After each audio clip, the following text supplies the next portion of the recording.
alone in the green hell. The jungle of Vietnam was not empty, it only pretended to be.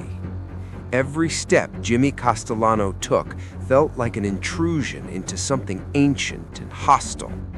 The air was thick with humidity, making every breath heavy. Sweat soaked his uniform within minutes. His boots sank into damp earth that smelled of rot and decay. He moved slowly, painfully aware that speed meant noise, and noise meant death. Jimmy followed no path. There were none. The jungle erased direction, distance, and time. The sun was hidden behind layers of canopy, turning hours into guesses. His thoughts drifted between hope and dread. Maybe the convoy will come back. Maybe I'm already too far gone. At one point, he froze. Ahead of him, the vegetation looked disturbed. Branches snapped cleanly, leaves arranged unnaturally. The ground showed signs of recent movement, too organized to be wildlife. Jimmy dropped to a knee, heart hammering. This wasn't American activity.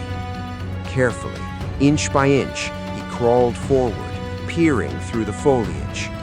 That's when he saw it. A bunker, then another, and another.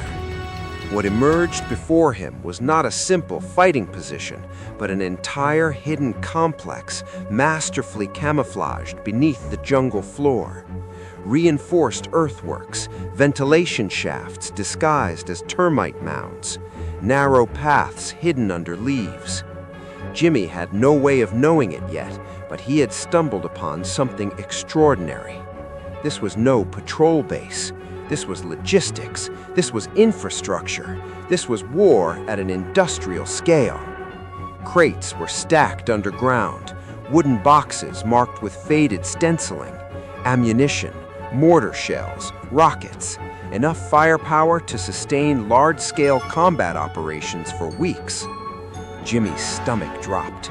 He wasn't just lost. He was standing inside the enemy's beating heart. Every instinct screamed at him to run, to turn around, to disappear. If discovered, he would not be taken prisoner. He would vanish. But Jimmy did something unexpected. He observed. He memorized. He counted. He watched patrol patterns, listened for voices, noticed how deeply the complex was buried. Even without training, he understood one thing clearly. This place was important. Later estimates would confirm the scale of what he had found. Approximately 43 tons of North Vietnamese munitions hidden in the Central Highlands, poised for imminent use. This was preparation for something big. Jimmy backed away slowly, step by careful step, until the jungle swallowed the bunkers once more.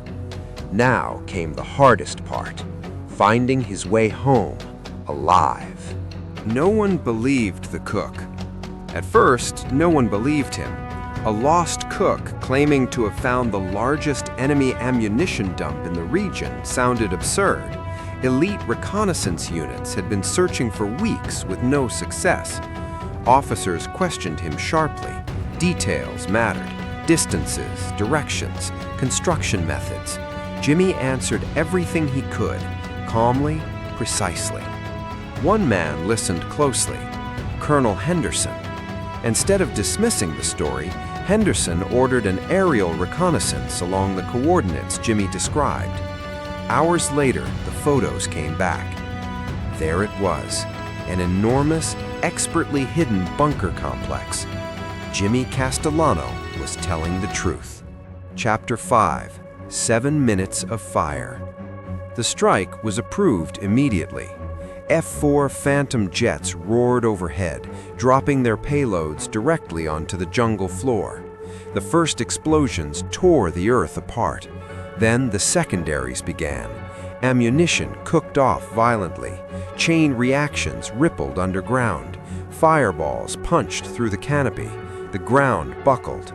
For over 7 minutes, the jungle burned from the inside. When it ended, A 200-meter-wide crater marked where the complex had once been. Nothing survived. Chapter 6, just before Tet. The timing was everything. The destruction occurred days before the Tet offensive. The loss of those munitions crippled North Vietnamese assault capabilities in the sector.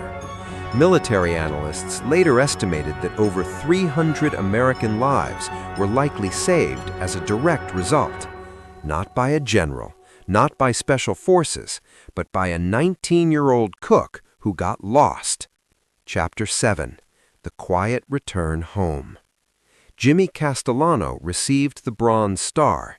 He never bragged, never sought attention. After the war, he returned to New York and took over his father's Italian restaurant. To customers, he was just another man behind the counter. When asked about Vietnam, he shrugged.